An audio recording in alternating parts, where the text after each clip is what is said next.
but right now let's meet a lady who's probably most famous for her big movie way back in the early 1980s. It's become a cult classic now. It's called Breaking Glass. As well as that, she had a massive hit with a great song called Will You? And here's what happened when I met the lovely Hazel O'Connor.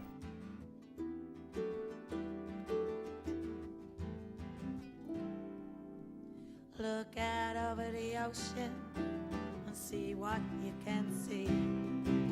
Another time, another people, essentially like you and me. And all these lives at their moments be the building blocks of change. Recognize each circumstance. We're family, not a bloody race. Get ready, cause here come the time. Here come the place. Here come the moment. Here come the perfect days. Yeah.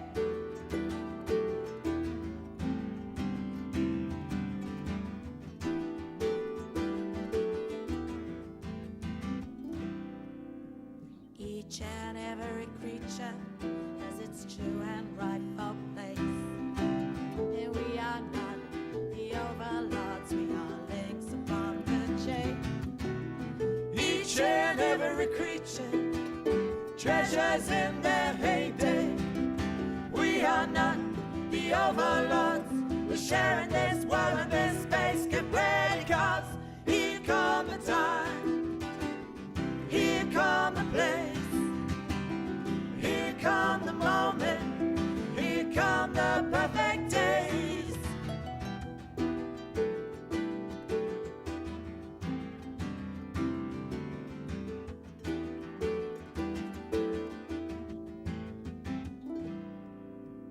If you've traveled far, and if you've traveled worldwide, and you get to speak another lingo, well, you're online, oh yeah. They say knowledge, it is power, not to be abused. Use it for a little understanding. You gotta use your God-given tools. Get ready, cause here come the time. Here come the place. Here come the moment. Here come the perfect days. Get ready. Here come the time. Yeah. Here come the place.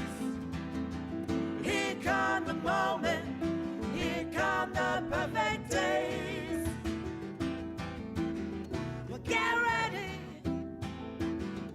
Get ready. Here come the time.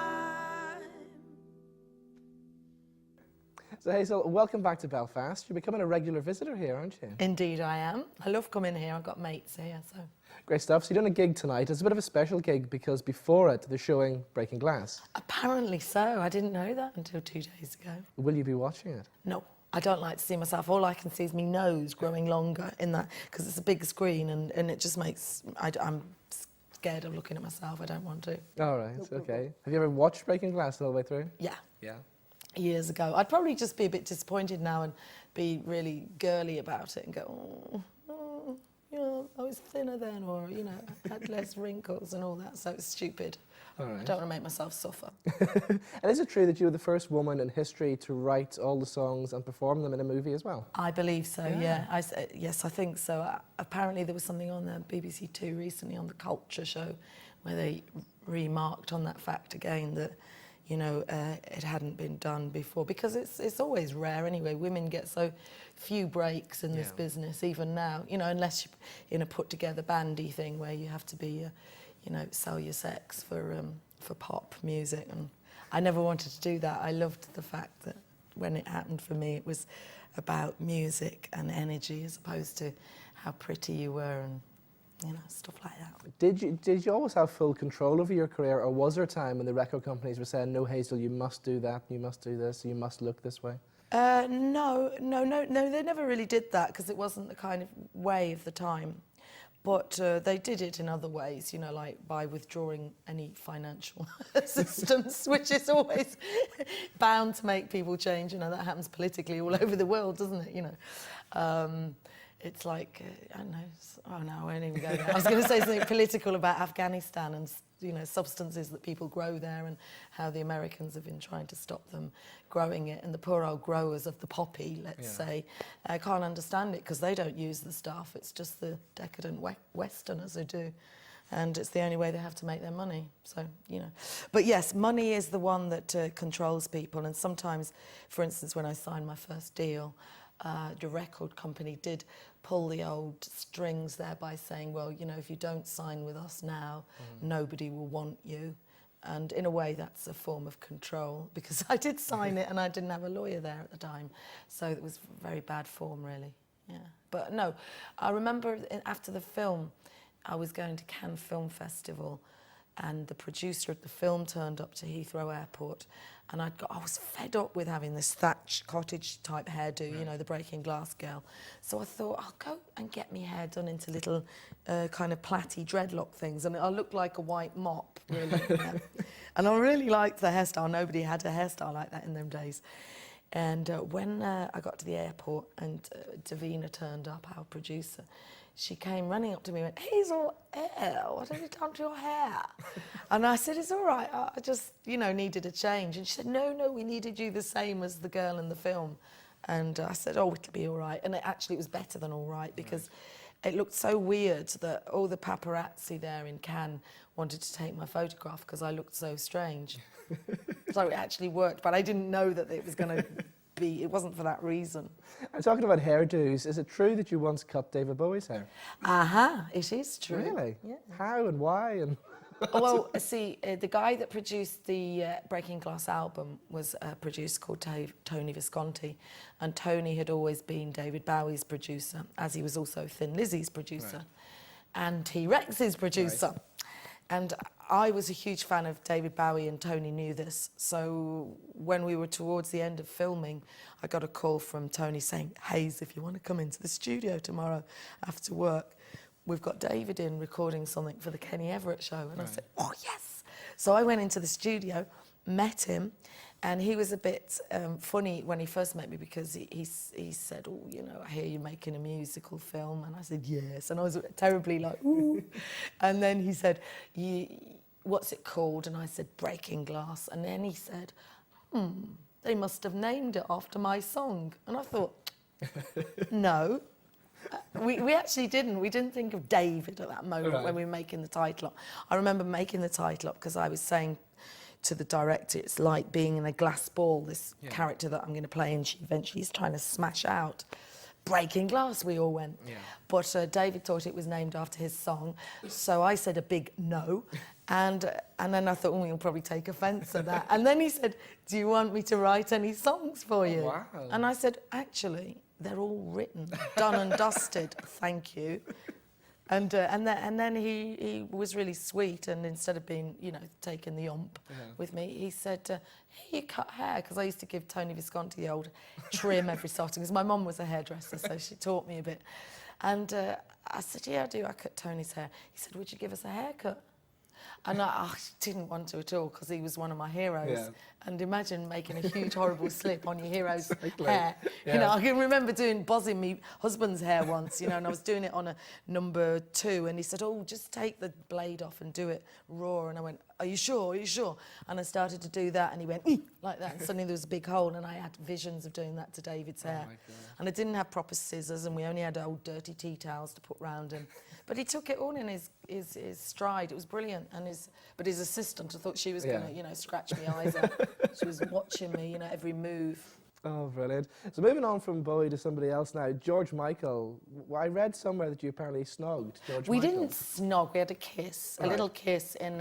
I did a pop video for a song called Don't Touch Me, which is kind of apt for me and George. And he and I had become friends. And the people that had made Club Tropicana video were making this video for Don't Touch Me.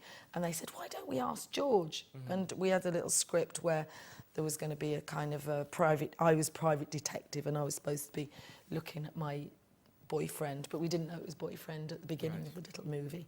And George was going to be the boyfriend. So it was me spying on George and then eventually having little flashbacks on how we used to be together. And so there was a little kiss. Oh, right. That was all, you know, little, wasn't really a snog. But of course, the papers, you know, took it up as a snog. And then they started to write that we were having a scene together and that he was moving out of his mother's house to move in with the, what was it? Much more experienced Hazel O'Connor. And I didn't know whether they meant more experienced than his mother or more experienced singer or what they meant, you know, it was like... So Hazel, with all those great stories, there must be a book in there somewhere. Haha, there is a book. I've finished it. I've finished my book. I've been writing it for about 2.5 years. It's finished except for, I'm never sure what the last chapter will be for you know, because I thought I'd finished it 6 months ago and now we're 6 months and I'm only just getting a literary agent for it. So if in another 6 months when it's time to really go to press, something else has happened that's exciting or interesting, I'd want to be able to put that in. Because there's a kind of a storybook of anecdotes, I think. Because I have quite a few stories, yeah, I do. All right, what about plans for new material as well? The last album was a big success. Is there another one in the pipeline? Oh, yeah, well, I'm doing something interesting next. I'm doing there's a dance mix finally coming out of Will You? Great. But because I've just got myself a little plot of land in France, I would like to get some work in France, so I thought the best thing to do was to put a vocal of Will You in French as well. Yes. So we have a dance mix in French and English, and that's coming out for the summertime, and that same company want me to do an album of covers and a few duets, but they've got to be covers of other women's songs and a few of my own. And I'd kind of like to do that, it'd be nice. I keep touching your knee, I'm sorry, I'm only doing it by accident. And yeah, so I'm going to do that next, I think, with that company, and then I'm going to finish the album that I've been doing with Martin Rushent for the last 3 years, because we can only record in between me being on the road and when I'm around or when he's not busy. You know, lots of things when you're doing with your friends, and I kind of like it too, you know, it's not so much of a hurry, rush, just when we can, and then I think you get the best out of people, you know. Anyway, it's the only way, because I'm always busy. Great stuff. Well, Hazel, good luck with all that and enjoy your gig tonight in Belfast. Okie dokie. Thank you.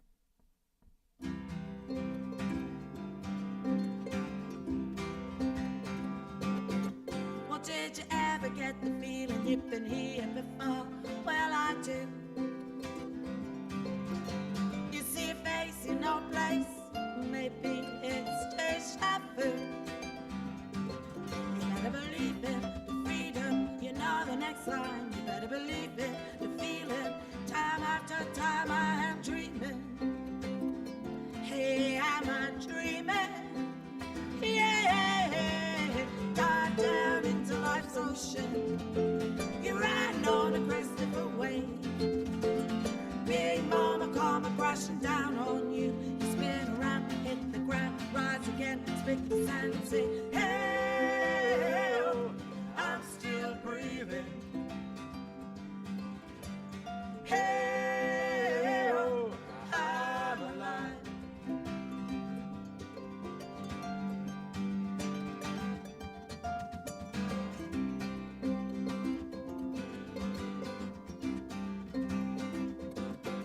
Or did you ever get to wonder about the road that you chose? Well, I do. You lose your way, you find you say you have your day on called deja vu. You better believe it, the reason you do what you do. You better believe it, the reason the journey's for you, it's for you. Hey, I hear dreaming. Hey, dive down into life's ocean. You're right on the grace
And to keep up to date with what Hazel O'Connor is up to, why not check out her website, hazeloconnor.com.